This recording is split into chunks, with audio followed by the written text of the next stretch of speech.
அன்பிற்குரிய மாணவ செல்வங்களே, இந்த வீடியோவில் நோடுனா என்னன்னு சொல்லி பார்த்துருவோம். அதே நேரத்தில் ஆங்குலர் டிஸ்ட்ரிபியூஷன் ஃபங்க்ஷன் மூலமாக எப்படி ஷேப்ஸ் வருது அப்படின்னு சொல்லி பார்க்கலாம். ஸோ நோடு அப்படின்னா என்னென்னா, the region where the probability density function reduces to 0 is called nodal surface or a radial node. So நம்ம அந்த கிராஃப்லாம் பார்த்துக்கிட்டு இருந்தோம் இல்லையா? ஸோ இந்த ப்ராபபிலிட்டி டென்சிட்டி எங்கே 0 அட்டைன் பண்ணுதோ அதுதான் என்னது, நோடு. அதாவது அதுக்குள்ளே அந்த இடத்துக்குள்ளே எலக்ட்ரான் இருக்காது, ப்ராபபிலிட்டி டென்சிட்டி 0. ஸோ என்ன ஆகுது, ஃபஸ்ட்டு பார்த்தீங்கன்னா 1s ஆர்பிட்டல் நியூக்ளியஸ்லேருந்து அப்படியே ஒரு ஸ்பியராக அப்படியே இருக்குது, எலக்ட்ரான் சுற்றி இருக்குது. 1s ஆர்பிட்டல் அப்படியே ஒரு ஸ்பியராக சுற்றி இருக்குது. 2s ஆர்பிட்டலுக்கு பார்த்தோம்னா நியூக்ளியஸ் இருக்குது, அடுத்து ஒரு 1s ஆர்பிட்டல் இருக்குது, அடுத்து ஒரு ஸ்பேஸ் இருக்குது இல்லையா, ஒரு கேப் இருக்குது. அந்த கேப் தான் என்னது, அந்த இடத்துல ப்ராபபிலிட்டி டென்சிட்டி 0, அதனால ஒரு கேப் இருக்குது. அந்த கேப்புக்கு அப்புறமாக 2s ஆர்பிட்டல் இருக்குது. ஸோ அந்த கேப் தான் என்னது, நோடு.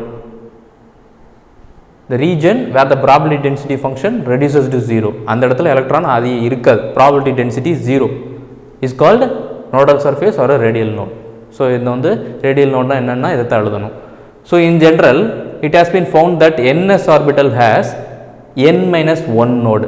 அதாவது ns ஆர்பிட்டல்னா 1s orbital, 2s orbital, 3s orbital, 4s orbital அப்படின்னு சொன்னால் அதுக்குள்ள எத்தனை நோடு இருக்கும் அப்படிங்கிறத எதை வச்சு சொல்ல முடியும், n-1னால சொல்லிடலாம்.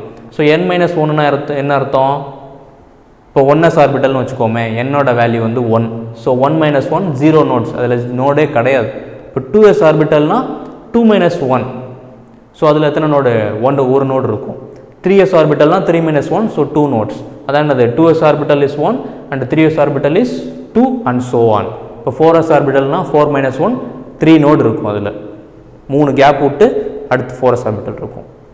So the plot of 4πr² ψ² versus r for 3p and 3d orbitals are shown similar pattern, but the number of radial nodes are equal to n - l - 1. ஏன்னா 3p 3d ஆர்பிட்டல்னா ஸ்பெரிக்கல் கிடையாது.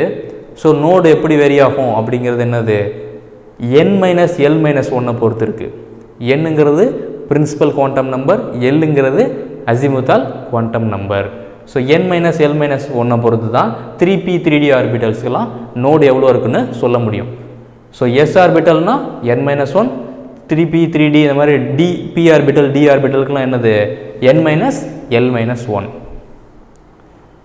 So the variation of probability of locating the electron on a sphere depends upon the azimuthal quantum number. So azimuthal quantum number மூலமாக தான் என்ன சொல்ல முடியும், ஷேப்பும் azimuthal quantum நம்பர்லேருந்து magnetic quantum number நம்ம எழுதுவோம். ஸோ அந்த மேக்னெட்டிக் குவாண்டம் நம்பர் என்னது, ஓரியன்டேஷனை சொல்லுது, அசிமுத்தால் குவாண்டம் நம்பர் ஷேப்பை சொல்லுது. ஸோ 1s ஆர்பிட்டலுக்கு l = 0னா, அதாவது அசிமுத்தால் குவாண்டம் நம்பர் 0னா மேக்னெட்டிக் குவாண்டம் நம்பர் 0. அப்போ angular distribution function f of theta is equal to 1/√2ன்னு சொல்லி வருது. இது s ஆர்பிட்டலுக்கு பேசிக்கிட்டு இருக்கோம். f of theta 1/√2, g of pi 1/√2π. So இந்த மாதிரி இருக்கும் பொழுது என்ன ஆகும், ஸோ நம்ம அந்த ஃபங்க்ஷன்லாம் நம்ம பார்த்தோம். ஸோ இந்த ஃபங்க்ஷனில் என்ன பண்ணுவோம், f of theta into g of pi. So ரெண்டையும் மல்டிப்ளை பண்ணும்போது என்ன ஆகும், 1/√2 into 1/√2π. ரெண்டையும் மல்டிப்ளை பண்ணும்போது என்ன ஆகும், 1/2√π அப்படின்னு சொல்லி வரும். இது ரெண்டையும் மல்டிப்ளை பண்ணால் என்ன வரும், 1/2√πன்னு வரும். Therefore the angular distribution function is equal to 1/2√π. f of theta into g of pi is என்னது 1/2√πன்னு வரும். ஸோ இதில் என்ன ஆகலை, ஆங்கிளை பற்றி எதுவுமே இல்லை. So it is independent of the angle theta and pi. ஆங்கிளை பற்றி எதுவுமே இதில் இல்லை இல்லையா? ஸோ அது என்ன இல்லை, இண்டிபெண்ட்டாக இருக்குது. அப்போ என்ன அர்த்தம், எல்லா பக்கமும் ஆங்கிள் ஒரே மாதிரி டிஸ்ட்ரிபியூட் ஆகிருக்குன்னு அர்த்தம், ஸ்பெரிக்கலாக இருக்குது. சரியா, எல்லா பக்கமும் ஆங்கிள் ஒரே மாதிரி டிஸ்ட்ரிபியூட்டாக இருக்குது, அதனால் s ஆர்பிட்டல் ஸ்பெரிக்கலாக இருக்குது. ஏன்னா s ஆர்பிட்டலுக்கு தான் ஆங்குலர் டிஸ்ட்ரிபியூஷன் பார்க்குறோம், எந்த ஆங்கிளில் டிஸ்ட்ரிபியூட் ஆகிட்டு இருக்குது எலக்ட்ரான் அப்படிங்கிறதுக்கு இந்த 1/√2 இந்த 1/2 2√π அப்படிங்கிறது வேல்யூ வருது. ரெண்டையும் மல்டிப்ளை பண்ணும்போது என்ன ஆகுது, நம்மளுக்கு இந்த வேல்யூ வருது. அந்த வேல்யூவில் தீட்டாவும் பையும் இல்லை. ஸோ இண்டிபெண்ட்டாக இருக்குது. எல்லா பக்கமும் டிஸ்ட்ரிபியூஷன் ஈவனாக இருக்குது. ஸோ அதனால் இதோட ஷேப் என்ன இருக்கும், the shape of the s orbital is spherical. So independent of the direction from the nucleus. நியூக்ளியஸ்லேருந்து எந்த டைரக்ஷனில் இருக்குன்றத பொறுத்து கிடையாது. ஸோ இண்டிபெண்ட்டாக இருக்கிறதுனால ஸ்பெரிக்கலாக இருக்குது. s orbital, 1s orbital, 2s orbital, 3s orbital ஸ்பெரிக்கலாக இருக்குது. இப்போ அதே மாதிரி p ஆர்பிட்டலுக்கு azimuthal quantum number l is equal to 1 அப்படிங்கும் பொழுது m வேல்யூ என்ன வரும், -1 0 +1 வரும். -L2 + L அதான் என்னது மேக்னெட்டிக் குவாண்டம் நம்பர். -1 0 +1. இந்த இடத்துல ஆங்குலர் டிஸ்ட்ரிபியூஷன் ஃபங்க்ஷனை பற்றி அவங்க பேசலை. அதனால் வந்து என்னது இதில் கொடுக்கல.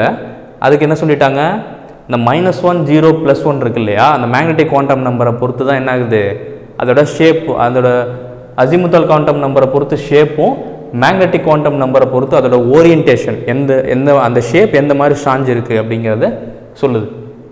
The 3 different m values indicates that there are 3 different orientations possible for p orbitals. Orientation is சாய்வு. So these orbitals are designated as px, py and pz, and the angular distribution for this orbital shows that these lobes are along the x, y and z axis respectively.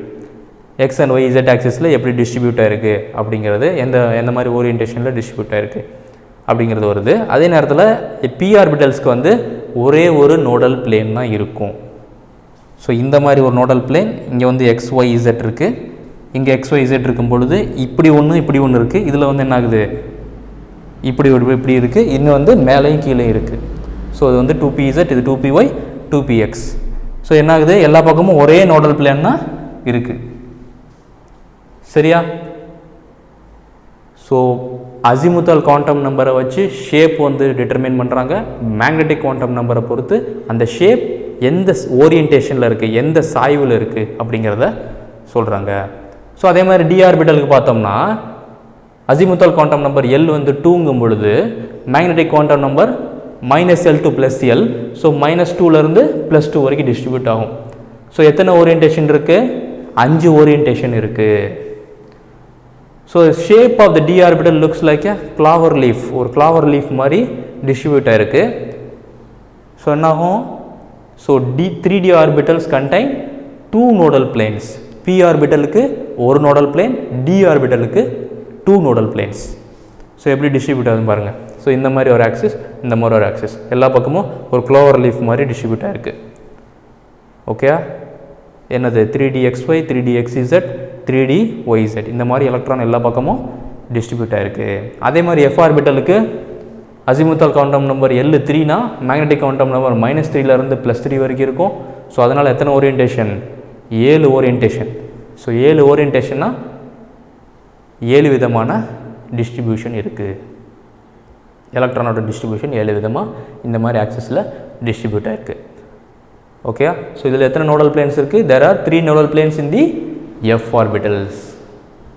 So இதான் என்னது, azimuthal quantum நம்பரை வச்சு ஷேப்பும் magnetic quantum நம்பரை வச்சு ஓரியன்டேஷனை சொல்கிறாங்க.